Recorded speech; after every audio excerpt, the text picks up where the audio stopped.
দেখেন উইকেটটা কিন্তু খারাপ ছিল না, ভালোই ছিল। তো আমাদের স্টার্টিংটা দেখেন, আমাদের স্টার্টটা খুব ভালো হয়েছে। আমরা মিডল ওভারে একটু উইকেট দিয়ে দিছি, কলাপস হয়েছে, যার কারণে আর্লি উইকেট যাওয়াতে মানে রানটা হয় না আর কি। এটা আসলে ম্যানেজমেন্টের কল, এটা আসলে আমরা জানি না। হয়তো দীপু, আমি যেহেতু দীপু আমার রুমমেট, আমার পুরো গাড়ে গাড় লক হয়েছে আজকে সকালে, হয়তো বা যার কারণে একটু এগুলো দেখেন আসলে it's all about management call.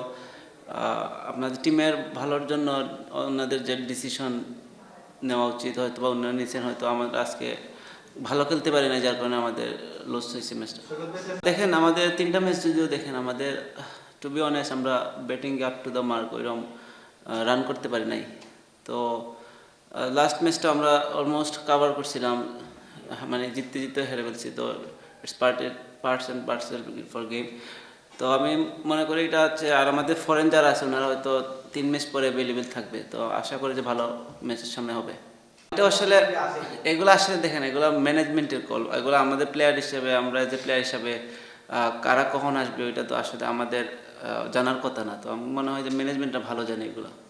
আলহামদুলিল্লাহ, ফার্স্ট ম্যাচ খুব ভালো ভালো ছিল। আজকে হয়তো আমাদের রান কম, একটু অ্যাটাকিং করতে যেয়ে একটু রান লিক হয়েছে। তো একটু আমার কাছে মনে হয় একটু ভালো করা উচিত ছিল। তো ওই রকম আমি বলবো না যে মানে খারাপ হয় না, খারাপ হয়েছে। তো আমি আমার যে ইচ্ছা ছিল যে অ্যাটলিস্ট একটা দুটো উইকেট যদি বের করতে পারি, হয়তো বা টিমের জন্য ওদের ওপোনেন্ট প্রেশার পড়বে। তো মিস্টেক হয়েছে, ইটস ওকে।